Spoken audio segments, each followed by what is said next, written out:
பெரிதினும் பெரிது கேள் என்ற ஒரு அழகான தலைப்பு. பெரிதுன்னு வச்சுக்கோங்களேன், சாதாரணமாக பெரிது அப்படிங்கிறத மட்டும் வரையறை செய்கிறேன். பெருசு அதை மட்டும் டிஃபைன் பண்ணுறேன் பாருங்களேன்.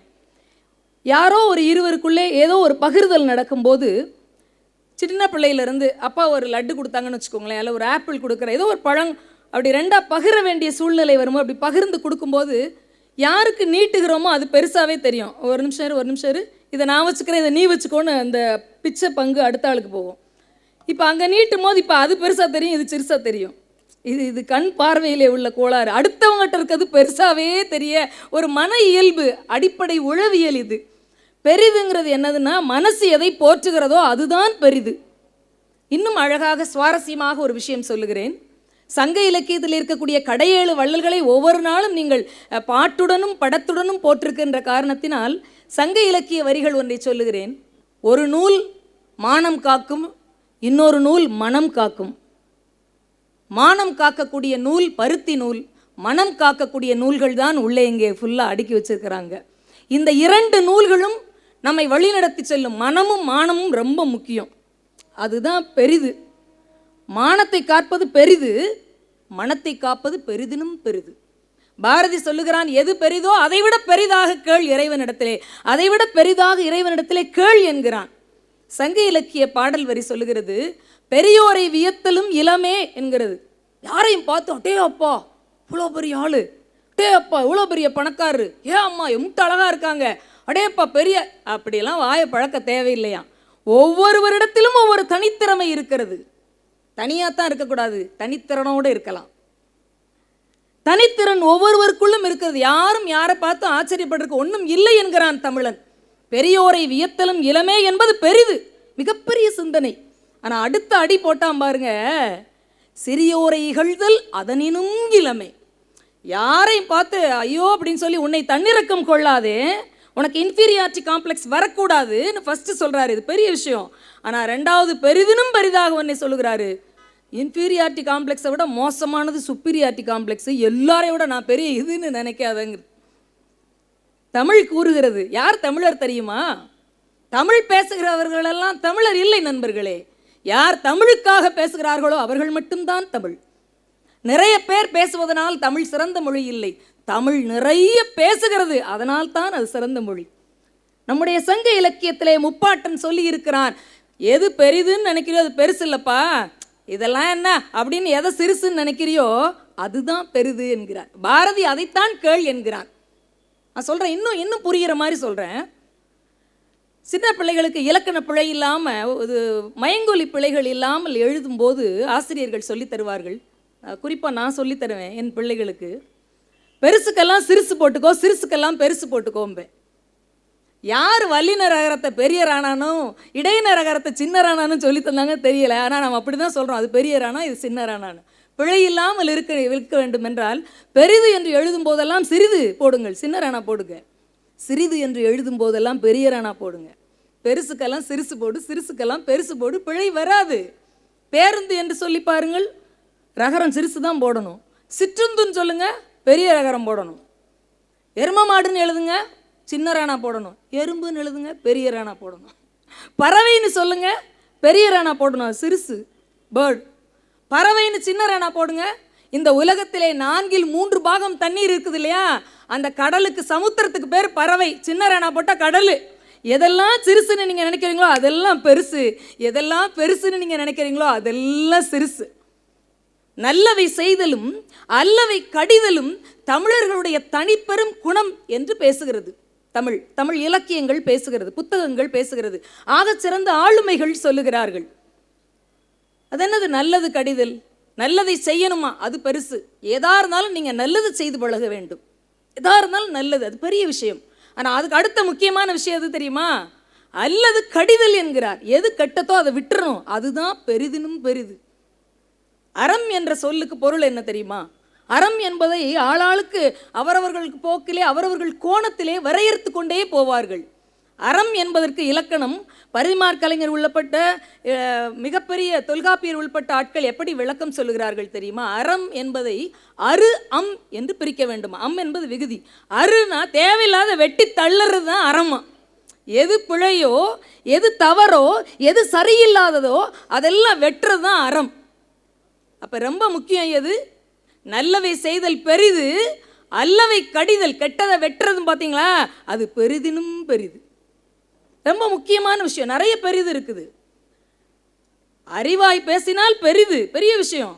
அறிவாய் பேசுவது வெற்று, அறிவாய் பேசக்கூடாது. பாரதிதாசன் சொல்லுகிறார், அறிவை விரிவு செய் அகண்டமாக்கு, விசால பார்வையால் விழுங்கு மக்களை என்று சொல்லுகின்றான். அறிவாய் பேசுவது பெரிது என்றால் பரிவாய் பேசுவது பெரிதினும் பெரிது. ரொம்ப முக்கியமான விஷயங்கள். மனம் என்ன நினைக்கிறதோ அதைத்தான் வாய் பேச வேண்டும். வாய் எதை பேசுகிறதோ அதைத்தான் உடல் செய்ய வேண்டும், செயலாக மாற வேண்டும். சிந்தனையும் பேச்சும் செயலும் எவர் ஒருவருக்கு நேர்கோட்டிலே இருக்கிறதோ அதுதான் பெரிதிலும் பெரிதாக இருக்கிறது. நல்லா யோசிச்சு பாருங்க. நினைக்கிறதே பேசுகிறோம். யாரோ ஒருத்தர் எதுக்கு வந்துட்டாங்க, இந்த சனியை மூஞ்சில் தான் முழிக்கக்கூடாதுன்னு நினச்சேன், கரெக்டாக காட்டுறான் பாரு கடவுள்னு மனசு நினைக்குது. ஆனால் வாய் என்ன சொல்லு, சார் வாங்க சார், சார் நினச்சேன் சார் வந்துட்டீங்க சார், எப்படி சார் இப்படி, வணக்கம் சார் அப்படின்னு சொல்கிறோம் பார்த்தீங்களா. சிந்தனையிலே ஒன்று, பேச்சிலே ஒன்று, செய்கை அந்த நாள் போனதுக்கப்புறம் இன்னும் 10 பேர்ட்ட அவரை எவ்வளோ கேவலமாக தூத்தணுமோ தூத்த வேண்டியது. இது பெரிது இல்லை. இதில் கெட்டிக்காரத்தனம் ஒன்றுமே இல்லை. இன்னும் நல்லா, இன்னும் அழுத்தமாக இந்த பெரிதையும் பெரிதிலும் பெரிதையும் நான் இன்னும் வரையறை செய்கிறேன் பாருங்க. ஒரு விஷயத்தை நம்ம சாதாரணமாக பக்கத்துலேருந்து பார்க்கும்போது ஒரு மாதிரி தெரியும். நம்ம பிரச்சனையாக இருக்கும்போது, நம்மக்கிட்ட இருக்கும்போது பார்க்கும்போது வேறு மாதிரி தெரியும். கொஞ்சம் தள்ளி நின்று பாருங்கள், அதுவே வேறு கோணத்தில் நின்று அடுத்தவருடைய பிரச்சனையாக பாருங்கள், உங்களுக்கு நியாயமான தீர்வுகள் அந்த இடத்திலே கிடைக்கும். அதைத்தான் பாரதி பெரிதினும் பெரிது என்று சொல்லுகிறான். கிட்டத்தட்ட ஒரு 5-6 ஆண்டுகளுக்கு முன்பாக கொரோனாங்கிற மிகப்பெரிய நோய் தாக்குதல் இருந்தது.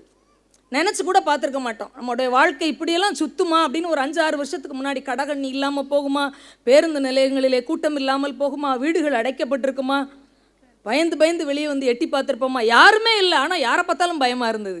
வாயை பொத்தி கையில் உரைய மாட்டி வீட்டுக்குள்ளே போகும்போது ஒரு தடவை 10 கையை கழுவி, வெளியில் வந்தால் கையை கழுவி, ஒரு கவரிங் கடைக்குள்ளே போய் அவசரமாக ஒரு பிள்ளைக்கு வளையல் எடுக்க வேண்டியிருக்கு, வெளியில் சோப்பு இருக்குது டீச்சர், கையை கழுவிட்டு வாங்கங்காரு கடை ஓனர். இதுக்கு முன்னாடி எத்தனை பேர் இந்த சோப்பில் கழுவுனானோ, நான் எப்படா 11ஆவது ஆளாக கழுவ முடியும், சும்மா இருக்கட்டும் கழுவிட்டு வாங்கங்க. அப்போ இதுக்கு முன்னாடி ஆள் கழுவுன ஆளுக்கு நோய் இருந்ததுன்னா எவ்வளவு நெருக்கடியை கொடுத்தது. கல்லூரிக்கு போகிறேன், அப்போ எங்கேயும் பேருந்து இல்லை, ஆட்டோ இல்லை, 2 வீலர் கூட எடுக்க முடியாது, எங்கேயுமே இல்லை. கலெக்டர்கிட்ட தெரிஞ்சதுனால, அங்கே சப் கலெக்டர் அம்மாவை தெரிஞ்சதுனால பேசி பாஸ் வாங்கி ஒரு 2 பேராசிரியர்கள் சேர்ந்து மகிழுந்தில் போகிறோம், காரில் போகிறோம். அப்போ அவங்க சொன்னாங்க, நீங்கள் வந்து புதிய பேருந்து நிலையத்துக்கிட்ட நில்லுங்க ராஜபாளையத்தில், நான் வந்துடுவேன்னு சொல்லியிருந்தாங்க. சரி, அவங்களுக்காக நான் காத்துக்கிட்டு இருக்கேன். அது யார் கிளப்பி விட்ட பொருளின்னு தெரியல, சிக்கன் சூப்பும் சிக்கனுமா சாப்பிட்டா கொரோனா செத்துரும்னாங்க. நாங்களும் அதை நம்பி நல்ல சிக்கன் பிரியாணி போட்டு சாப்பிட்டுட்டு தெம்பாக நின்றுக்கிட்டு இருந்தேன். ஒரு ஆள் இல்லை, கால் வைக்க இடமில்லாத அந்த இடத்துல ஒத்த ஆள் இல்லாமல் போக முடியுமா? நம்ம நினைக்கிறது எதுவுமே நடக்காங்கிறதுக்கு அது ஒரு சாட்சி. அப்போ பார்த்தேன் யாருமே இல்லை. எனக்கு கொஞ்சம் பதட்டமாக இருந்தது. ஒரு சங்கிலியை போட்டுட்டு நிற்கிறோமே, என்ன செய்யலாம் அப்படின்னு கொஞ்சம் பதட்டமாக பார்த்துட்டு இருந்தேன். பார்த்தா ஒரு தள்ளுவண்டி கடை வச்சுட்டு ஒரு அண்ணாச்சி நின்றுட்டு இருந்தாங்க. அவர் இந்த கூழ் கிண்டி, ஏன்னா பெரிய ஓரளவுக்கு நடுத்தர தட்டு மக்களோ மேல்தட்டு மக்களோ தான் வெளியே வராமல் இருக்காங்களே தவிர, அன்றாடம் பூ விற்கிறவங்க, பேப்பர் போடுறவங்க, இந்த பேப்பரை ஏற்றி இறக்குறவங்க, அந்த உடல் உழைப்பு தொழிலாளிகள்லாம் வெளியே தான் இருந்தாங்க. கடவுள் மேலே பாரத்தை போட்டுட்டு தூய்மை பணியாளர்கள் வெளியில் தான் இருந்தாங்க வேலை செய்கிறதுக்கு. மருத்துவத்துறையில் இருக்கக்கூடிய சகோதர சகோதரிகள் வெளியே தான் இருந்தாங்க. எதை பார்த்து ஒழிஞ்சோம்னே நமக்கு தெரியலை. இப்போ அவர் விஷயம் இப்படி 4 பேருக்கு சாப்பாடு கொடுக்கணும்ல. அவர் ஒரு சர்பத்து கடையும் ஒரு கூழ் வச்சுருந்தார். நான் பார்த்தேன், அவருக்கு ஒன்றும் வியாபாரமான மாதிரி தெரியல, நம்மளாவது எதாவது வாங்கலான்ட்டு பேச்சாவது கொடுக்கலாம், ஒரு ஆளாவது பேச்சு துணைக்க வேணும்ல. அத்துவான காட்டில் நிற்கிற மாதிரி நிற்கிறேன் காலையில் 10:30 மணிக்கு. இப்போ நான் சொன்னேன், அண்ணாச்சி லெமன் ஜூஸ் இருந்தால் தாங்களேன், நம்மளுக்கு தெரிஞ்ச தமிழ். அப்படி இல்லை, எலுமிச்சை சாருன்னு கேட்டால் அவர் 4 தடவை என்னன்னு பாரு. அதுக்காக நான் அவருக்கு புரிகிற பாஷையிலே சொல்லிட்டேன், லெமன் ஜூஸ்ன்னு சொன்னால் தான் தெரியுது. சோறு வைங்கன்னா மதிக்க மாட்டுறாங்க, ஒயிட் ரைஸ் இருக்கா அப்படின்னா டப்புன்னு வச்சிடறான். சோறுனா அப்படிங்கண்ணா, சோறுப்பா வெள்ளைச்சோறுண்ணா, அது யார் வச்சுருக்கான்னு பாருங்கங்கிறா. நீ தான்டா கையில் வச்சுருக்க, ஓ ஒயிட் ரைஸா அப்படிங்க. இப்படி டிரான்ஸ்லேட் பண்ண வேண்டியிருக்கு. ஆனால் எதுக்கு இந்த பஞ்சாயத்துன்னு சொல்லிட்டு நான் சொன்னேன், ஆனால் கொஞ்சம் ஒரு டம்ளர் எலுமிச்சை சாறு கொடுங்க, லெமன் ஜூஸ் கொடுங்கன்னு. அவர் கொஞ்சம் நன்னாரி போடட்டா, ஒரு இது சோடா ஊற்றட்டான்னாரு. அதெல்லாம் வேண்டாம் எனக்கு சேராது, அதெல்லாம் வேண்டாம், வெறும் எலுமிச்சம்பளம் கொடுங்கண்ணே. நல்ல தண்ணியாக வச்சுருக்கீங்களாண்ணே, நல்ல தண்ணிப்பான்னாரு. ஒரு டம்ளர் தண்ணியில் அரை எலுமிச்சம்பழத்தை புழிஞ்சு கொஞ்சோண்டு இது தேன் மாதிரி ஏதோ வச்சுருந்தாரு. அதை விட்டு ஆற்றி கொடுத்தாரு. நான் குடிச்சிட்டேன். குடிக்கிறதுக்கு முன்னாடியே எவ்வளோனாவது கேட்டிருந்துருக்கணும். குடிச்சிட்டு எவ்வளோ அப்படின்னு, ஒன்றும் வேண்டாம் அப்படின்னாரு. எனக்கு வெக்கமாயிட்டு. நான் நினச்சேன் நான் பெரிய ஆள், எனக்கு கார் வரப்போகுது, நான் சப் கலெக்டர்கிட்ட சொல்லி பாஸ் வாங்கிட்டு இன்னொருத்தரையும் என் காரில் கூப்பிட்டு போகிறேன்னு நான் நினச்சிக்கிட்டு இருக்கேன். பெருசாக நினச்சிக்கிட்டு இருக்கேன். ஒன்றை அசால்ட்டாக என்னை நிமிந்தே பார்க்காம காசு வேண்டாம் அப்படின்னாரு. என்னங்க கேவலப்படுத்துறீங்க? குடிக்கிறதுக்கு முன்னாடி சொல்லியிருந்தா கூட குடிச்சிருக்க மாட்டேங்க, ஏதாவது வாங்கிக்கோங்கண்ணே. ஏமா ஒரு டம்ளர் தண்ணிக்கும் அரை எலுமிச்சம்பழத்துக்கும் என்கிட்ட சில்லற வேலை இல்லை. 50 ரூபா தான் வச்சுருந்தேன். நான் 50 ரூபா கொடுக்குறதுக்கு ரெடியாக இருக்கேன்.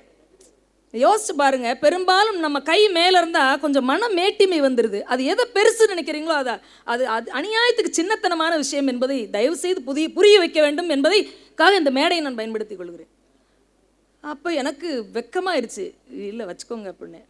அரை எலுமிச்சம்பழத்துக்கு 50 ரூபா வாங்கினா அந்த காசு எப்படி தாயி எனக்கு செமிக்கும் கேட்டார் பாருங்க ஒரு கேள்வி. ஞான கீற்றுங்க அது. அந்த சொல் ஆனானப்பட்ட ஞானிக்கு வராத சொல்லது. சாதாரணமான எளிமையான மனிதர்களிடத்திலே பண்புகள் கொட்டி கிடக்கிறது. அது அறிவு இல்லை, அதிலே புத்தக அறிவு இல்லை, வாழ்வியல் ஞானம் கிடக்கிறது அந்த இடத்துல. சிக்கன் பிரியாணி செமிக்கணுங்கிறதுக்காக 50 ரூபாயை நான் நீட்டினது பெருசுன்னா, 50 ரூபா வேண்டாம், அரை எலுமிச்சம்பழம் கொடுக்குறதுக்கு வக்கு இல்லாமலாம் நாங்கள் இருக்கோம், குடிச்சிட்டு போ, காரில் போனா என்ன லாரியில் போனா எனக்கு என்ன அப்படின்னு சொல்லிட்டு ஒருத்தர் நிற்கிறான் பாருங்க கெத்தா. இதுதாங்க பெரிதினும் பெரிது. இந்த செயல் இருக்குது பார்த்தீங்களா? இந்த செயலை எப்போதும் நம்முடைய வாழ்க்கையிலே நடத்தி கொண்டே இருக்க வேண்டும். ஒரு ஆசிரியர், இன்னைக்கெல்லாம் பிள்ளைங்க படிக்கிறாங்க, நிறைய மதிப்பெண் வாங்கிக்கிறாங்க, பெரிய பெரிய பதவிகளில் உட்காருறாங்க. +2 முடிச்சு கிட்டத்தட்ட ஒரு 3.5 வருஷத்தில் பிளேஸ்மெண்ட் ஆயிடுறான். 20 வயசு தான் முடிஞ்சிருக்கு. அவங்களுக்கு எவ்வளோ சம்பளம்னு கேட்கக்கூடாதான், பர் அனம் எவ்வளவுன்னு கேட்கணுமா. ஏன் சம்பளம் கேட்டால் என்ன? நல்ல தமிழ் சொல் இல்லையா? ஒரு காலத்திலே சம்பாவும் அளவும், சம்பானா நெல், அளவுனா உப்பளம். அங்கே வேலை பார்த்தேன், அதைத்தானடா கூலியாக வாங்கிட்டு போனேன், அதான்டா தமிழன். சம்பளம் வருது அழகான தமிழ் சொல். சம்பளம் கேட்டால் நீ டீச்சர்னு சொல்கிற, வேற யாரும் இல்லை, என் மகன் தான் டீச்சருங்கிற. பர் அனம் எவ்வளோன்னு கேளு. அவர் செலக்ட் ஆகிட்டார் எம்என்சி கம்பெனியில். ஒரு 20 வயசு முடிஞ்சவனுக்கு 30 நாளைக்கு ஒரு தடவை 70,000 கொடுத்தா எப்படிங்க நாடு விளங்கும்? வீடு எப்படி உருப்படும் நான் கேட்குறேன். பணத்தினுடைய அருமை தெரியாதவர்கள் கையிலே பெரிதாக வாங்கி வைத்துக் கொள்ளுகிறார்கள். ஆனால் எது பெரிதினும் பெரிது தெரியுமா? இவ்வளவு நாள் அவங்களுக்கு ஃபீஸ் கட்டினவங்கள, இவ்வளவு நாள் பார்த்து ட்ரெஸ் போட்டு விட்டவங்கள, அவங்க ஹெல்த்துக்கு தகுந்த மாதிரி சாப்பாடு கொடுத்தாங்கல்ல, அவங்கள மதிக்க தெரியலன்னு வச்சுக்கோங்களேன், அது சின்னத்தனமான விஷயம் தானே. 1 லட்சம் சம்பளம் வாங்கி வேஸ்ட்டு தானே. உங்கள் சம்பளம் எவ்வளவு? தாத்தா 10,000 வாங்கினாரு, அப்பா 50,000 வாங்கினேன். நீ எடுத்தெடுப்பில் 80,000 வாங்க போறியா? ஐயாண்ணா நான் தானே பெரிய ஆள். எப்படிங்க அந்த வீட்டில் 20 வயசுக்காரன் பெரிய ஆளாவான்? பிள்ளைகளுக்கு எது சிறிது, எது பெரிது, எது அழுத்தமானது என்பதை அதிகமாக சொல்லிக் கொடுக்க வேண்டும். காரணம் என்ன தெரியுமா? இன்றைக்கு கல்வினா என்னன்னு தெரியுமா? நிறைய படித்து நிறைய மதிப்பெண் வாங்குகிறது இல்லை நண்பர்களே. நிறைய படித்து நிறைய மதிப்பெண் வாங்குவது இல்லை. படித்து முடித்து 10 வருஷம் கழித்து என்னடா படித்த அந்த காலேஜில்னு கேட்டால் சொல்ல தெரியணும் 2 வரியாது. படித்து முடித்து 10 வருஷம் கழித்து 10ஆம் கிளாஸில் 98 மார்க் எடுத்தேன். என்ன மேக்ஸில் இப்போ ஒரு கணக்கு போட்டால் செஞ்சிருவேனா? அது அப்போ ப்ராக்டிஸ்லாம் போய் டியூஷன்லாம் போய் அப்போல்லாம் இப்போ தெரியுமா தெரியாதா? வளராத தெரியாது. அப்போது அது கல்வி இல்லை. 10 ஆண்டுகள் கழித்து உன் நினைவுகளிலே எது இருக்கிறதோ, உன் வாழ்க்கையின் செயல்பாடுகளாக எது மாறிப்போனதோ அதற்கு பெயர்தான் கல்வி நண்பர்களே. அதை பிள்ளைகளுக்கு சொல்லிக் கொடுக்க வேண்டும். அப்படி மாறி போனதுக்கு காரணம் என்ன தெரியுமா? தேர்வுகள் எல்லாம் பிள்ளைகளுடைய ஞாபக சக்தியை மட்டும்தானே சோதித்து கொண்டிருக்கிறது, அவர்களுடைய அறிவை சோதிக்கவே இல்லையே. இந்தந்த கேள்வி இந்தந்த இடத்துல இந்தந்த மார்க்குக்கு. நான் வகுப்பறையிலே என்னதான் நம்ம பேசினா கூட ஆசிரியராக வரும்போது ஆசிரியராக மாறிடுவோம் போல். யூனிஃபார்மை போட்டோன்னே போலீஸ்காரரு வீட்டுக்குள்ளே வந்தாலும் என்ன அப்படிம்பார். அப்புறம் சட்டையை கழட்டியான வீட்டுக்காரம்மா சொன்ன பிறதும் ஆத்தாடி வீட்டுக்குள்ளே வந்துட்டோம் போலுக்குன்னு அவர் நான் என்ன சாதாரணமாவார். அந்த அந்த அந்த அந்த விறப்பில் இருப்பாங்கள்ல. அது மாதிரி நான் ஆசிரியராக மாறி சிலப்பதிகாரம் நடத்திக்கிட்டு இருக்கேன். என்ன அறியாமல் நான் என்ன சொல்லி கொடுத்துருக்கேன்? சிலம்பு எதை சொல்ல வருகிறது என்ற 3 உண்மைகளை வகுத்து கொடுத்திருக்கிறார் இல்லையா இளங்கோ? அதைத்தானே சொல்லியிருக்கணும். உரைசால் பத்தினியை உயர்ந்தோர் ஏத்துவர், ஊழ்வினை உறுத்து வந்து ஊட்டும் அறம் பிழைத்தோருக்கு அறமே அதுவே கூற்றாகும்னு சொன்னதானே சொல்லி கொடுத்துருக்கணும். இதை சொல்லிட்டு நல்லா தான் சொல்லி கொடுத்தேன். சொல்லி கொடுத்துட்டு இது வர்ற எல்லா தேர்வுலையும் 2 மார்க்கில் இதை கேட்குறான்டா, படிச்சுக்கடானே சொல்லியிருக்கேன் என்ன அறியாமல். எதை வலியுறுத்த வேண்டும்? இது 2 மார்க்குங்கிறத வலியுறுத்தின அளவுக்கு இந்த 3 உண்மைகளை வாழ்க்கையில் எப்படி எடுத்துகிட்டு போகணும்னு சொல்லவே இல்லை போல நான். ஆனால் நாடக பாணியிலே வழக்குரை காதையை சிறப்பாக நடத்தினேன். எப்படி தேரா மண்ணா என்று கண்ணகி வந்து நின்னா பத்தியா? கண்ணகி தான்டா முதல் வழக்கறிஞர். தேரா மண்ணான்னா என்ன அர்த்தம் தெரியுமா? அறிவில் அது முட்டா பயலேன்னு அர்த்தம். ஒரு ஆட்சியாளரை பார்த்து கோபத்தில் இருக்கக்கூடியவள் எடுத்த எடுப்பில் என்ன சொல்கிறா? தேரா மண்ணா என்று அப்படி ஓன்னு நடத்தி பாண்டியன்கிட்ட சிலம்பு பதிலுக்கு ஒரு சிலம்பு அடித்து உடச்சி, உங்ககிட்ட முத்து தானே இருந்துச்சு, முத்துடையறி, இது மாணிக்க பரல்டா, நான் சாதாரணமான ஆள் இல்லை, மாநாயகனின் மகள், மாசாத்துவானின் மருமகள் சொல்லி அடிக்கிறா. மாணிக்கம் உதட்டில் ஒன்று தெரியுது, வாய்முதல் பட்டது. அப்படி எடுத்து பார்த்து யானோ அரசன் யானே கல்வன்னு அவன் பெரிய மானஸ்தம் போலுக்கு ஆட்சியாளர் மேசிவ் அட்டாக் வந்து செத்து போனான். இப்படிலாம் நடத்தினேன் நான். ஒரு 10 நாள் 15 நாள் கழித்து ஒரு பரீட்சை வந்துச்சு. அதில் அதே நான் சொன்ன 2 மார்க் கொஸ்டின் வந்தது. எல்லா வேலும் கரெக்டாக எழுதியிருந்தான். கடைசி டெஸ்க்கு மாப்பிள்ளை டெஸ்க்கு அதில் இருக்க ஒருத்தன் மட்டும் தப்பாக எழுதியிருந்தான். பார்த்த உடனே தப்பாக எழுதியிருக்கான்னு எப்படி ஆசிரியர் கண்டுபிடிப்பாங்கன்னா, எங்களுக்கு 2 செகண்ட் போதும் அதில் தப்பு இருக்கா சரி இருக்கான்னு பார்க்குறதுக்கு. ஏன்னா 3 உண்மைகள் கேட்டால் உண்மை ஒன்றுன்னு போட்டிருந்தான். இந்த உண்மை ஒன்றுன்னு சைடு கட்டிங் போட்டனாலே இந்த கழுதிக்கு உண்மை என்னன்னு தெரியல போலுக்குன்னு பார்த்தா உண்மை 1, கோவாலுக்கும் கண்ணகிக்கும் கல்யாணம் ஆயிடுச்சுன்னு எழுதியிருந்தான். எனக்கு கோவாலுன்னு நான் எந்த சூழ்நிலையிலையும் எந்த இடத்துலையும் சொல்லவே இல்லை. என் வாய் தவறி சொல்லக்கூட வாய்ப்பு இல்லை. அப்புறம் பார்த்தா கழுத கோவலனுக்கு தான் ஸ்பெல்லிங் தப்பாக எழுதியிருந்தான். அவன் 2 பேர் கோவாலு போல, அதுக்கு தப்பு இல்லாமல் ஸ்பெல்லிங் தெரிஞ்சிருக்கு, எழுதிட்டான். கோவாலுக்கும் கண்ணகிக்கும் கல்யாணம் ஆச்சுன்னு. உண்மை 2, ஒரு 2 கோடு விட்டு நடுவில் வந்துட்டார், அந்த பக்கத்தோட நடுவில் வந்துட்டார். உண்மை 2, கோவாலுக்கும் கண்ணகிக்கும் கல்யாணம் ஆனது தெரிஞ்ச உடனே மாணிக்கம் தெரிச்சிட்டான்னு எழுதியிருக்கான் சார். எனக்கு பதட்டம் ஆயிடுச்சு. நான் மாணிக்கம்ங்கிறது மாணிக்க பரல், முத்துவும் மாணிக்கமும் மாறலதுல தான் அவர் வந்து பிழை செய்திருக்கிறார். பாண்டிய நெடுஞ்செழியனவே ப்ரூஃபானது, அது பெரிய விட்னஸே அதுதான். இவன் நினச்சிருக்கான், அவன் கொஞ்சம் கவனிச்சிருக்கான், கொஞ்சம் வெளியே வந்திருக்கேன். நான் 2 மார்க் 4 மார்க்குன்னு சொல்லும்போது கவனிச்சிருக்கேன். அப்புறம் எதையோ யோசிச்சுக்கிட்டு இருந்திருக்கேன். முதல் நாள் பார்த்த ரீல்ஸ் எல்லாம் மனசுக்குள்ளே ஓட்டிக்கிட்டு இருந்திருப்பான் போலுக்கு, அவனை கதாநாயகனா வச்சு. அவன் நினச்சிக்கிட்டான் இவங்க 2ரும் மாணிக்கமும் கண்ணகியும் லவ் பண்ணிக்கிட்டு இருந்திருக்காங்க. திடீர்னு இந்த லவ் மேரேஜை கெடுத்து விட்டு அப்பா அம்மா அரேஞ்ச் மேரேஜில் கோவாலுவை கட்டி வச்சுட்டாங்கன்னு எழுதியிருக்கான். எனக்கு பதட்டம் ஆயிடுச்சு. உண்மை 3 படிக்கவே பயமாக இருந்தது. இருந்தாலும் அப்புறம் என்ன செய்ய, இன்றைக்கெல்லாம் ஆசிரியர்கள் பயந்தா வேலை பார்க்க முடியுமா? உண்மை 3ன்னு கடைசியில் எழுதியிருந்தான். 3வது உண்மை என்னடா இருக்குன்னு பார்த்தா, ஒரு கொலுசு எங்கே இருக்குது, இன்னொரு கொலுசு எங்கே இருக்குன்னு இவ போய் ஏன் நெடுஞ்செழியன்ட்ட கேட்டான்னு. நான் முக்கோண காதலை நாற்கர காதலாக ஆக்கி விட்டேன். எனக்கு பொறுக்கவே முடியல. இங்கிலீஷ் ஸ்டடி நடந்துக்கிட்டு இருந்துச்சு. அந்த அம்மாட்ட போய் ஒரே ஒரு நிமிஷம் அந்த அந்த பாபுவை மட்டும் வெளியே விடுமா அப்படின்னேன். முடியாது, 10 நிமிஷம் கடனாக கொடுதாயே, குடு, அவனை வெளியே விடுன்னு. நான் ரொம்ப தன்மையாக ரொம்ப பொறுமையாக தான் அவன்கிட்ட ஒரு விஷயம் கேட்டேன்.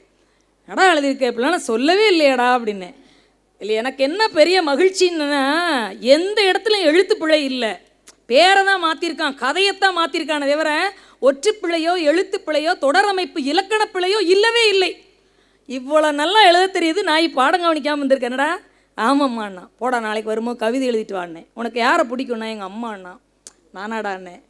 இல்லை, நான் சொன்னது பெத்தம்மா வேணா. ஓ சரி, இப்போது உங்கள் பெத்த அம்மாவை பற்றி கவிதை எழுதிட்டு வாண்ணே. அவன் 3 நாளாக பள்ளிக்கூடத்துக்கு வரல. ஏன் வரலன்னு கேட்டு கடைசியில் என் மேலே என்கொயரி வந்துருச்சு. இந்த அம்மா தான் ஏதோ செஞ்சு விரட்டிருச்சு. இன்னும் டீச்சர் முறைச்சாலே அரெஸ்ட் பண்ணி உள்ளே வச்சுருவாங்க. உங்களுக்கு என்னமோ பேசுனாங்க, தனியாக கூட்டு போய் 10 நிமிஷம். அவன் 3 நாளாக பள்ளிக்கூடத்துக்கு வரல. தாசில்தார்கிட்ட கம்ப்ளைண்ட் பண்ணி தாசில்தார் ஆஃபீஸ்லேருந்து எனக்கு ஃபோன் வருது. என்ன கொடுமடா கோவிந்தா, நான் என்ன கேட்டேன் ஃபோன் பண்ணி? நான் அவன் நம்பரை கஷ்டப்பட்டு கண்டுபிடிச்சி கார் எடுத்துகிட்டு அவன் வீட்டுக்கு போயிட்டேன். ஒரு 6-7 கிலோமீட்டர் தான். ஏன்டா வரல? நம்ம கவிதை வரலம்மா. நான் கவிதையே வராட்டி பரவாயில்ல, பள்ளிக்கூடம் வாடா நல்லா இருப்பான்னு கூட்டிகிட்டு வந்துட்டேன். ஆனால் எனக்கு என்ன பெரிய மகிழ்ச்சினா, தமிழில் ஒரு 40க்கு 35 38 எடுக்கிற பையன் கவிதையோடு தான் சார் வந்தான். அம்மான்னு தலைப்பு போட்டு அந்த குழந்தை என்ன கவிதை எழுதியிருந்தது தெரியுமா?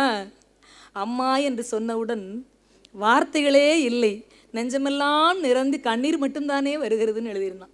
இவ்வளோதான். எது அனுபவமோ அதுதான் கவிதை, எது வாழ்வியலோ அதுதான் கவிதை. எங்கள் அம்மான்னு நினச்சோடனே கண்ணீர் மட்டும்தானடா வருது, வார்த்தையே வரமாட்டேங்குது. அதான் எங்கள் ஆத்தான் எழுதியிருந்தான். பார்த்தீங்களா? இதை விட சிறந்த ஆகச்சிறந்த கவிதை எதுவுமாக இருக்கவே முடியாது. இன்றைக்கி அவர் பிஹெச்டி ஸ்காலர், நெட்டு பாஸ் பண்ணிவிட்டு ஸ்டைஃபனோட அவர் வந்து யூசிஜி எக்ஸாம் பாஸ் பண்ணிவிட்டு பிஹெச்டி பண்ணிகிட்டு இருக்கான். என்னை எங்கே பார்த்தாலும், எம்மா அன்னைக்கு விரட்டி விட்டீங்களேம்மா, அந்த 3 நாளில் பிடிச்சி போச்சுமா தமிழன்னு. பெரிதினும் பெரிது ஒன்று இருக்குது இல்லையா? நீ எப்படி நான் சொன்னதை விட்டுட்டு நீ இப்படி எழுதுவ? முக்கோண காதல் 4 காதல் சொல்லியா, நெடுஞ்செழியனை பார்த்தியா, மாணிக்கம் பையன் யாரா நான் அடிச்சிருந்தேன்னு வச்சுக்கோங்க காதோட. எப்படிங்க ஒரு பிஹெச்டி ஸ்காலர் வந்திருப்பாரு? 7ஆம் வகுப்பு ஆசிரியர் ஒருவர் ரிட்டையர்ட் ஆகிட்டார், 75-80 வயசுக்கிட்ட. மெல்ல நடந்து போயிட்டுருக்காரு. ஒருத்தர் ஓடி வந்து நடு ரோட்டில் காலை தொட்டு கும்பிடுறாரு. ஐயா என்னை தெரியுதுங்களா ஐயான்னு. எவனையுமே சரியாக தெரிலடா, கண்ணாடி போடாட்டி. யாரும் தெரிலப்பா, என்கிட்ட படிச்சியான்னாரு பெரியசாமி வாத்தியார். ஆமையா உங்கள்கிட்ட படித்தேன்யா, 7ஆம் கிளாஸ் படித்தேன். ஆமாம் இல்லையான்னாரு. இல்லையே சாமின்னு. என்னென்னா 7ஆம் வகுப்பு படிக்கும் போது ஒரு பையன் அவங்க மாமா ஃபாரின்லேருந்து கொண்டு வந்த ஒரு காஸ்ட்லியான வாட்சை கட்டிட்டு வந்திருக்கான் சார் கையில். அதை ஒரு திருடிட்டான். இப்போ திருடினவர் தான் இப்போ ஃப்ளாஷ்பேக் சொல்லிக்கிட்டு இருக்காரு. திருடிட்டான். அவர் என்னடா எவன்டா திருடுறான் திருடுறேன், எப்படி நான் தான் திருடேன்னு சொல்லுவான். திருடங்க தான் பெரிய மானஸ்தங்களாக இருக்காங்க. நான் சொல்கிறது 7ஆம் கிளாஸ் திருடன் மட்டும் இல்லை, உலகத்தில் இருக்க அத்தனை திருடனையும் சொல்கிறேன். ரொம்ப டீசெண்டாக இருக்காங்க, ரொம்ப நல்லா பேசுகிறாங்க, பார்த்தா நல்லவங்க மாதிரியே தெரியுறாங்க, பயங்கர மானஸ்தங்களாக வேறு இருக்காங்க. திருடன் தெரிஞ்சிடக்கூடாது, ஆனால் அவன் திருடுவான். எல்லாத்துலேயும் கமிஷனும் கரப்ஷனும் வாங்கித்தீங்க, பறக்கிட்டீங்க எல்லாமே. ஆனால் அவருக்கு என்ன வேணும்னா நல்லவர்ன்ற பேர் வேணும். எவ்வளோ அழிச்சாட்டியம் இது. அவர் சொல்கிறாரு, நான் கண்ணை மூடிக்கிடுவேன். கண்ணை மூடிக்கோங்க, கிளாஸில் இருக்க 60 பேர் கண்ணை மூடு. அவர் அன்னைக்கு பாடம் நடத்தும் போது 60 பேர் இருந்திருக்காங்க. இப்போ எங்களுக்கு 25 பேர் தேத்துறதுக்கே பூச்சாண்டி மாதிரி போய் நாய் பிடிச்ச மாதிரி பிடிக்க வேண்டி. நாயை கூட இப்போ பிடிக்கக்கூடாது, நாங்கள் பிள்ளைய பிடிக்க போய்கிட்டு இருக்கோம் வேன் எடுத்துக்கிட்டு. 60 பேரும் கண்ணை மூடிக்கோங்க. 2 நிமிஷம் என் டைம் வாட்சில் அலாரம் வைப்பேன். யார் எடுத்தியோ சத்தங்கட்டாமல் வந்து டேபிளில் வச்சிரு. யார் எடுத்தான்னு யாருக்கும் தெரியாது. திருடுறவனுக்கு திருந்துறதுக்கு ஒரு வாய்ப்பு. நல்லா யோசிச்சு பாருங்க நண்பர்களே. நம்ம பக்கத்தில் இருக்கக்கூடிய யாரோ ஒருவர் தவறு செய்து விட்டால் நாம் அதை குத்திக்கிட்டே இருக்கோம் பார்த்தீங்களா? அது பெருசு இல்லைங்க, நீங்கள் தப்பே செய்யலை. ஆனால் பக்கத்தில் ஒருத்தர் தப்பு பண்ணிருச்சார் தெரியாமல். ஒரு தவறு தப்பு இல்லை, தப்புன்னா தெரிஞ்சுக்கிட்டே செய்கிறது, தவறுங்கிறது தெரியாமல் செய்கிறது. நொச்சு நொச்சு நொச்சு நொச்சுன்னு குத்தி குத்தி குத்தி ஒரு தோல்வியை, ஒரு தவறை சுட்டி காட்டிக்கொண்டே இருக்காதீர்கள். தயவு செய்து திருந்துவதற்கு வாய்ப்பு கொடுங்கள். தவறு செஞ்சவங்க வாய்ப்பை பயன்படுத்துங்க. நல்ல ஏமாளி போலுக்கே விடாமல் ஏமாத்தலாம் போலமேன்னு ரெடியாகக்கூடாது. ஒரு 2 நிமிஷம் அலாரம் வைக்கிறாரு. கண்ணை மூடுன்னு கண்ணை திறந்த உடனே பார்க்குறாரு. தம்பி இந்தப்பா வாட்சை பத்திரமா வச்சுக்கோ, இவ்வளோ விலை உயர்ந்த பொருளெல்லாம் போட்டு வரக்கூடாதுப்பான்னு அனுப்பிட்டார். இப்போ சொல்கிற அந்த சம்பவத்தை பெரியசாமி வாத்தியார் 79 வயது இந்த மாணவர் ஞாபகப்படுத்துகிறாரு. ஐயா நான் தான் அந்த வாட்ச் எடுத்தேன், என்னப்போ மறந்து என்னையை காப்பாற்றி விட்ட தெய்வம் இல்லையா நீங்கன்னா. ஆனால் அவர் சொன்னார், நீ ஆடா எடுத்த, எனக்கு தெரியாடா அப்படின்னாரு. என்னையா இப்படி சொல்கிறீங்க? அது எப்படி அந்த சம்பவம் உங்களுக்கு? சம்பவம் மறக்கலடா, ஆனால் நீ தான் திருடேன்னு ஐயாவுக்கு தெரியாதுடா. எப்படியா சொல்கிறீங்க? நானும் தானடா அந்த 2 நிமிஷம் கண்ணை மூடிட்டு இருந்தேன், நானும் தானே கண்ணை மூடிக்கிட்டு இருந்தேன். ஒரு வாய்ப்பு கொடுக்கும்போது, இப்போ அவன் வந்து எங்கே இருக்கானா, பட்டாளத்தில் இருக்கிறான், எல்லையை காக்கிறான். வெளியே அந்நியர்களை உள்ள விடாமல் இந்திய நாட்டை காக்கக்கூடிய, உடைமையை காக்கக்கூடிய தலைவனாக மாறிட்டாங்க. அந்த தகுதிப்பாடை யார் விளக்குறார்களோ, அந்த தகுதிப்பாடை யார் உருவாக்குகிறார்களோ அதுதான் பெரிதினும் பெரிது. தோப்பா எழுதும்போது பரமசிவன், பேராசிரியர் பரமசிவன் அவர்களுடைய புத்தகங்களை எல்லாம் நிறைய வாசிச்சு பாருங்க. வார்த்தைகள் பேசுங்க. பேசுறது பெரிய விஷயம் இல்லை. அடிக்கடி நினைப்பேன், எழுத்தாளர்கள் தாங்க கெத்து, பேச்சு காத்தோட போயிரும்லங்க. யோசிச்சு பாருங்க. பேசும்போது அவர் எழுதிட்டு இறந்து போயிட்டாருங்க, அவர் காலமாகி விட்டார். 50 ஆண்டுகள் கழித்து அந்த புத்தகம் பேசுகிறதே நம்மோடு. தின்னவரும் புலிதனையும் சிந்தையில் போற்றிடுவாய், அன்னை பராசக்தி அவ்வொரு வாயினாள் அவளை கும்பிடுவாய் என்று பாரதியினுடைய வரிகளை வாசிக்கும் போது அவன் பக்கத்திலே உட்கார்ந்திருப்பது போல எனக்கு தோன்றுகிறதே. எதிரியை நேசிக்க கற்றுக் கொடுத்த அந்த பாரதி என் பக்கத்தில் உட்கார்ந்து என் காதுக்குள்ளே பேசுவது போலயே எனக்கு கேட்கிறதே. தோப்பா அவர்கள் இல்லை, அவர் ஒரு வரியில் சொல்றாரு, ஏங்க தாக்க துடிக்கிறீங்களே தாங்கவும் துடிங்க அப்படி சொல்றாரு. இந்த வார்த்தைக்குள்ள இருக்கு பாருங்க விவரம். யாராவது இடிச்சிட்டா பதிலுக்கு இடிக்கிறதுக்கு துடிக்கிறோம்ல, யாராவது உங்கள் வீட்டு வாசல் முன்னாடி வண்டியை நிப்பாட்டா எடு எடு எடு எடுன்னு விரட்டிக்கிட்டு துடிக்கிறீங்கல்ல, தாங்கவும் அதே மாதிரி துடிங்கங்க, தாங்க துடிங்க. ஏன்னா அந்த உலகம் எப்படி மாறிச்சு தெரியுமா? டிஜிட்டல் உலகத்துக்குள்ளே இருக்கும். சொசைட்டி அப்படிங்கிறாங்க, அதெல்லாம் இல்லை, புதிய கற்காலத்துக்குள்ளே இருக்கும். அன்னைக்கு ரேகை விரட்டினாங்க, இன்னைக்கு ரேகை தானே விரட்ட வைக்கிறாங்க. சொசைட்டி, புதிய கற்காலம். 200 கோடி பேர் என்ன செய்ய வேண்டும் என்று 100 பேர் முடிவு செய்கிறான். கேட்டால் AI அலெக்சாட்ட கேட்டுக்கோங்கிறான். அது யார், உன் பொண்டாட்டியா? அதுகிட்ட கேளு. இது என்னென்னா AI, ஆர்டிஃபிஷியல் இன்டெலிஜென்ஸ். நேற்று வந்துக்கிட்டு இருக்கோம், ட்ரெயினில் வந்துக்கிட்டு இருக்கேன், 2 பிள்ளைங்க லேப்டாப்பில் அப்படி ஒரு 18-20 வயசு தான் இருக்கும், ஏதோ படிச்சுட்டே இருக்குது. திருநெல்வேலி பக்கம் எங்கள் தாத்தா ஒருத்தர், எங்கள் பக்கம் இருக்கவங்கெல்லாம் எங்களுக்கு தாத்தா தான். தாத்தா வயசில் யார் இருந்தாலும் நம்ம தாத்தான்னு நினைக்கிறதாங்க பெரிதினும் பெரிது. உறவை பேணக்கூடிய தன்மை. தகப்பன் வயதில் யார் இருந்தாலும் இவர் என் தகப்பன் நினைக்கணும். ஒருத்தர் உள்ளே வராரே, யாரா நீ அப்படிங்கிறான். யூகேஜி படிக்கிற பையன், அப்பாவோட ஃப்ரெண்டுடா, இருக்கட்டும் எங்கள் அப்பனையே போடாவிடான்னு பேசு, நீ யாரா அப்படிங்க. என்னங்க பழக்கம் இது? பெரிதினும் பெரிது. உங்கள் தகப்பன் வயதில், உங்கள் தாயார் வயதில், உங்களுடைய தாத்தா வயதில், உங்கள் மாமன் வயதில் யார் இருந்தாலும் அந்த மரியாதை கொடுத்தா எப்படிங்க தப்பு நடக்கும்? எவன் பார்த்தாலும் என்ன வேணால் செய்வேன்னு. இந்த குழந்தைங்க ஏதோ செஞ்சுட்ருக்கு, அவர் உட்காந்துக்க தாத்தா. உடனே அந்த பையன் தோளில் தட்டி கேட்டார், சோடா புட்டி கண்ணாடியை போட்டு எனக்கு நோண்டிகிட்டு இருந்தான். என்னடா செய்கிற அப்படின்னாரு. நான் கண்டுக்கிட்டல. ஏல என்னல செய்த, திருநெல்வேலி ஸ்லாங்குது, என்னல செய்தேன்னாரு. உடனே அவன் சொல்கிறான், அப்படி மேலே அப்படி கண்ணாடியிலே சொல்லிட்டு படிக்கிறேன்னா. அவர் விடுறதா இல்லை. அவர் இவன் ஒரு 2K கிட்டுன்னா அவரெல்லாம் ஒரு 50s கிட்டு, அவர் எப்படி விடுவார்? அவனுக்கு அது தெரியல. என்ன படிக்கிறேன்னாரு. சொன்னால் உங்களுக்கு புரியாது பெருசு, மரியாதையை பாருங்க. சொன்னால் உங்களுக்கு சொல்லுவே, பிற புரியுதா இல்லையா நான் பார்க்கேன், சொல்லுவேன்னாரு.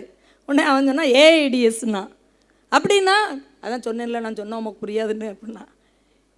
நல்லா சொல்லுவேன்னாரு. உடனே அவன் ஆர்டிஃபிஷியல் இன்டெலிஜென்ஸ் அண்ட் டேட்டா சயின்ஸ்னா. இப்போ புரியுதாண்ணா? ஆமாம் புரியலைன்னாரு. ஏல இங்கிலீஷில் சொல்கிற, அதை தமிழில் சொல்ல தெரியாதா? தமிழில் சொல்லலை அப்படின்னாரு. உடனே அவன் சொன்னால் செயற்கை நுண்ணறிவும் புள்ளியியலும் படிச்சுக்கிட்டு இருக்கேன், இப்போ புரியுதாண்ணா? அப்போ சொல்ல தெரியலையல அப்படின்னாரு. நான் தான் சொன்னோம்லையா உமக்கு புரியாதுன்னு. நொசன் போமியாங்கிட்டுன்ட்டான். இது ஒரு உரையாடல் நான் ரொம்ப சுவாரஸ்யமாக கவனிக்கிறேன். இன்னும் இப்போ தாத்தா தோத்துட்டாரான்னு எனக்கு தெரியணும். ஏன்னா அவர் விடா கொண்டேன், தோத்துட்டாரா இல்லையான்னு கண்டுபிடிக்கணும். சொன்னேன் அப்போ புரிகிற மாதிரி நீ என்ன படிக்கங்கிறத புரிகிற மாதிரி அடுத்தவங்களுக்கு சொல்கிறதுக்கு இவங்க உனக்கு சொல்லித்தரல, நீ மக்கு பைய எப்படி? இப்போ தாத்தாவுக்கு நீங்கள் கை தட்டி தான் ஆகணும்.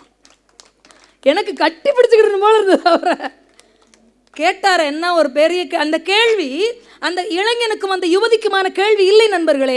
இந்த சமுதாயத்துக்கான கேள்வி, இந்த ஆட்சியாளர்களுக்கான கேள்வி, இங்கே இருக்கக்கூடிய கல்வியாளர்களுக்கான கேள்வி, இங்கே இருக்கக்கூடிய ஊடகவியலாளர்களுக்கான கேள்வி. ஒரு அரை செவுட்டில் அரைஞ்சா கூட அப்படி வலிச்சிருக்காது. அடுத்தவனுக்கு புரிகிற மாதிரி சொல்கிறதுக்கு நீ படிக்கலையா, அதுக்கு உனக்கு சொல்லித்தரலையான்னு கேட்டார். பார்த்தீங்களா? கல்வி என்பது ஆழமான விஷயமாக இருக்கணும். பக்கத்தில் இந்த பாப்பாட்ட சொன்னா, ஏன் தாத்தா ஆம்பளை பையன் தான் நல்லா படிப்பேன்னு நினச்சிரோ? எனக்கும் தெரியும், என்கிட்டையும் கேட்கலாம், நாங்கள் சொல்லுவோம் அப்படிலாம். சொல்லு, பொட்ட பிள்ளையும் படிக்க ஆரம்பிச்சிட்டீங்களோ? இன்னைக்கு அரங்கத்துக்கான சரியான நிகழ்வாக நான் அதை பார்க்கிறேன். எடுத்து காமிச்சோடனே அவன் சொல்கிறார், ஆமாம் செல்ஃபோன் வச்சுருக்கீரா, திறன் பேசி இருக்குதா, டச் ஸ்க்ரீனு இருக்கு. காலையில் எல்லா பையலும் பல்லு தேய்க்கானோ இல்லையோ செல்லு தானே தேய்க்கான், தூங்க மாட்டுக்கான், போர்வையை பொத்திக்கிட்டு உள்ளே ஒளிவட்டம் காட்டுறான். நல்லா எழுதி வச்சுக்கோங்க, லைட் ஆஃப் பண்ணக்கப்புறம் போர்வைக்குள்ளே ஒளிவட்டம் தெரிஞ்சிச்சு, அந்த வீடு இருட்டுக்குள்ளே போய்கிட்டு இருக்குன்னு அர்த்தம். அப்பா பார்க்கக்கூடாது, அப்பா பார்க்குறத மகன் பார்க்கக்கூடாதுன்னு நினச்சா ரெண்டு கழுதியும் சரியில்லைன்னு அர்த்தம். எதையுமே பற்றி கவலைப்படாமல் அம்மா சீரியல் பார்த்தா அடிச்சு இந்த மாதிரி பெரிய நிகழ்ச்சிகளுக்கு இழுத்துட்டு வரணும். அதுக்கு சசிகலா அம்மா தான் ஏதாவது ஏற்பாடு பண்ணணும். நீ விவரங்களை கொடுக்க வேண்டும். அவள் சொன்னா, இங்கேருந்து செங்கல்பட்டுலேருந்து சென்னைக்கு போகிறதுக்கு அல்லது திருநெல்வேலிக்கு போகிறதுக்கு எவ்வளோ நேரம் ஆகும் அப்படின்னு அதில் கேட்டால், அது எந்த வெஹிக்கிளில் போகிற, எவ்வளோ ஸ்பீடில் போகிற, எத்தனை பேர் போகிறீங்க, ரோட்டில் போகிறியா, ரயில் ரோட்டில் போகிறியா, ஃப்ளைட்டில் போகிறியா, எல்லா விவரத்தையும் கேட்டுட்டு அதுக்கு ஒரு பதில் சொல்லுது. இந்த நேரம் இங்கிட்டு போகாது, இங்கே ஒரு அரசியல் கூட்டம் நடக்குது, யூ-டர்ன் எடுக்க சொல்லுவான். இது 1 வேயை திடீர்னு மாற்றிட்டாங்க, அங்கே 4 வேயை தாண்டி 8 வேக்கு வேலை நடந்துக்கிட்டு இருக்கு, அந்த பக்கம் போகாதுன்னு நம்ம கேட்காத செய்தியெல்லாம் சேர்த்து கொடுக்குது. தாத்தா சிக்கன் பிரியாணி செய்வது எப்படின்னு முழுசாக அடிக்க வேண்டாம், சீ இக்குன்னு போட்டாலே 1000 சொல்யூஷன் கீழே வந்துடும். அதுக்கு பேர் தான் செயற்கை நுண்ணறிவு தாத்தா. இவ்வளோதானங்க அந்த விளக்கம். இதை சொல்லுவதற்கு பிள்ளைகளுக்கு ஞானம் இருந்தாலும் அறிவு இருந்தாலும் ஞானம் இல்லை. அறிவாக பேச தெரிந்தவர்களெல்லாம் கண்டிப்பாக பரிவாக பேசி பழக வேண்டும். முத்தமிழறிஞர் டாக்டர் கலைஞர் அவர்கள் ஆரம்ப காலகட்டத்தில் எம்.ஆர். ராதா அவர்களுக்கு மேடை நாடகங்களுக்கு வசனம் எழுதினாராம். தூக்கு மேடைன்னு ஒரு வசனம் எழுதி நாடகத்துக்கு கொடுக்குறாரு. எம்.ஆர். ராதா மாதிரியான ஒரு பேச்சாளரை, ஒரு சிந்தனையாளரை, ஒரு நாடக நடிகரை, இயக்குனரை நீங்கள் பார்க்கவே முடியாது. மனுஷனா அந்த மாதிரி இந்த மாதிரி துணிச்சல், அப்படி துணிச்சல்காரரு.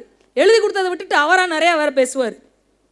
அவர் கேட்குறாரு, அதில் அறிஞர் கருணாநிதி அப்படின்னு அந்த நோட்டீஸில் அடிச்சிருந்துச்சு. அவர் சொன்னார், இங்கே பாரு, எங்களுடைய பாசறையில் அறிஞருங்கிறது அண்ணாதுரை அவர்களுக்கு தான், எங்கள் தளபதிக்கு தான் போடுவோம் அப்படின்னு சொல்லி மேடையிலே சொல்கிறார். ஏன்னா அவர் தான் வசனகர்த்தா, அவர் என்ன வேணாலும் பேசுவார்.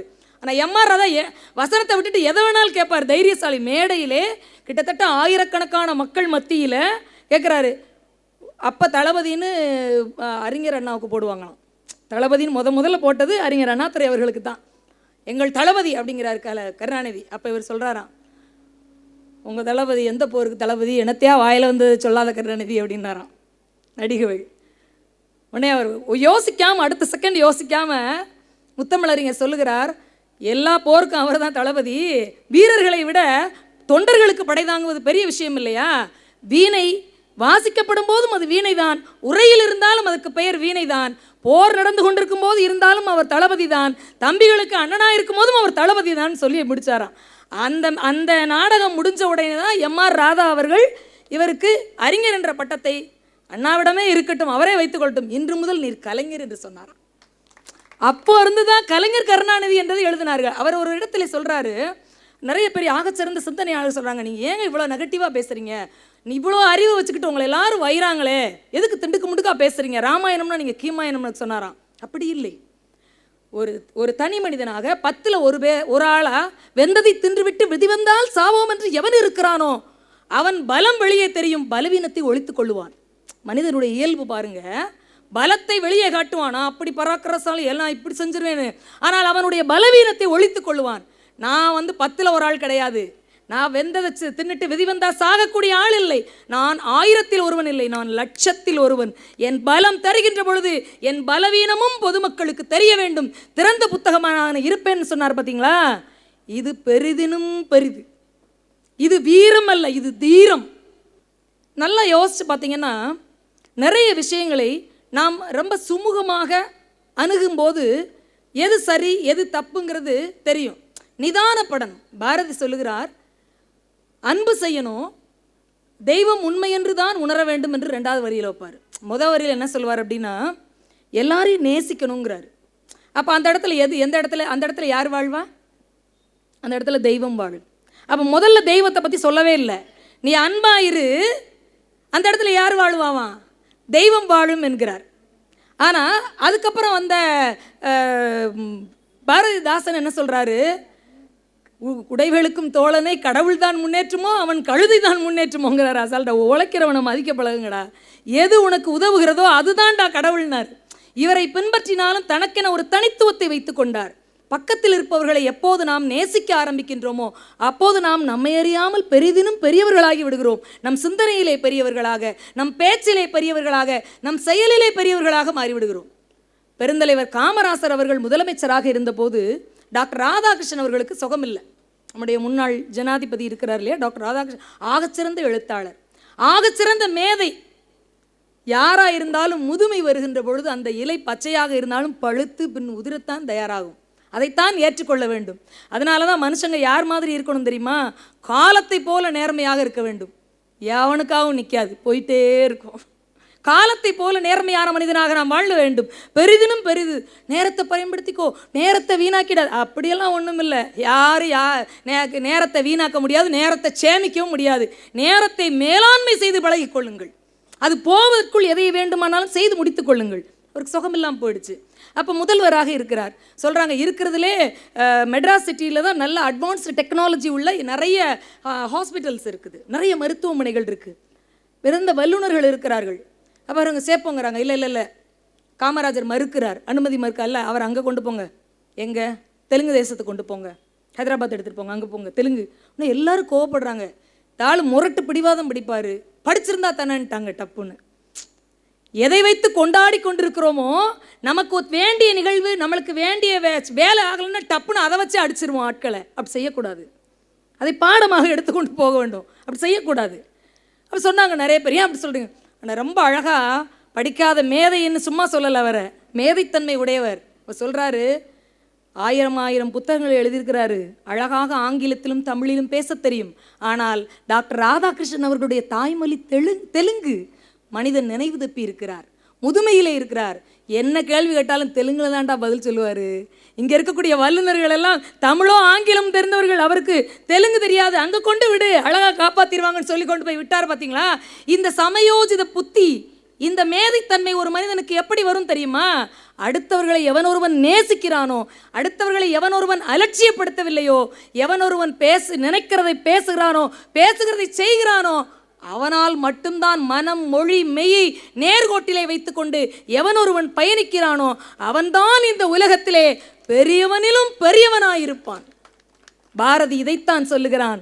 உங்கள் வீரம் தீரமாக இருக்கட்டும், உங்களுடைய துணிச்சல் திமிராக மாறாமல் தைரியமாக மாறட்டும், உங்களுடைய பார்வைகள், உங்களுடைய கண்கள் விசாலப்படட்டும். வள்ளுவ பெருந்தகை ஒரு அழகான விஷயத்தை சொல்றாரு. சும்மா வள்ளுவரை கொண்டாடிட்டு போல, சும்மா வள்ளுவரை கொண்டாடலை, ஆழமான கருத்துக்களை 2 அடிக்குள்ள வச்சு செதுக்கி விட்டுருக்கான் தலைவன், நம்முடைய முப்பாட்டன். எது ஆபத்து? புலி புலியோட இயல்பில் இருக்கணும், பசு பசுவோட இயல்பில் இருக்கணும். பசுத்தோல் போர்த்திய புலி ஆபத்து. ஆனால் அதை விட ஒரு பெரிய ஆபத்து சொல்றாரு. நிலையில் திரியான் தோற்றம், வலியில் நிலைமையான்றாரு. பெரிய வலிமை இல்லை, பெரிய பராக்கிரமசாலி இல்லை, பெரிய திறமசாலி அவன் இல்லை. வலியின் நிலைமையான் தோற்றம், பெற்றம்னா பசு, பெற்றம் புலியின்தோல் போர்த்து மேய்ந்தற்றுங்கிறார். இன்னும் அழகான குரல் தெரியுமா? வலியில் நிலைமையான் வல் உருவம். ரொம்ப அறிவில்லாதவன் அறிவாளி மாதிரி நடிக்கிறது, ரொம்ப வீரம் இல்லாதவன் வீரமாக நடிக்கிறது, பெரிய ஆளுமை இல்லாதவன் ஆளுமை மாதிரி நடிக்கிறது. எது தெரியுமா? பசுத்தோல் போர்த்திய புலியை விட புலித்தோல் போர்த்திய பசுவால் தான் சமுதாயத்துக்கு கேடு அதிகம், பெரிதினும் பெரிய ஆபத்து, பேராபத்து இதுவாக இருக்கிறது. உங்களிடத்தில் என்ன இருக்கிறதோ அதை அடுத்தவர்களுக்கு கொடுங்கள். பணம் நிறையா இருந்தால் அள்ளி கொடுங்க, அறிவு நிறையா இருந்தால் சொல்லி கொடுங்க. வாழ்த்துங்கள், இளையவர்கள் வாழட்டும், படிக்க சொல்லுங்கள், அவர்கள் வாழ்வாங்கு வாழட்டும் என்று கூறி வாய்ப்பளித்த நல்லவர்களுக்கு நன்றி பாராட்டி விடைபெறுகிறேன். பெரிதினும் பெரிதை தேடுங்கள். வாழ்க வையகம், வாழ்க வளமுடன்.